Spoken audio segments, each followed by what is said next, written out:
Okay, this is Titan 2.0. Okay, this cable is for the top, so the power is unplugged. So when you connect this cable correctly, you tap. You see, flushing.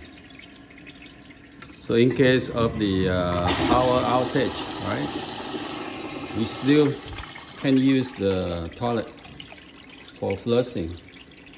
Just tap this one, or we can press the stop button for 10 seconds.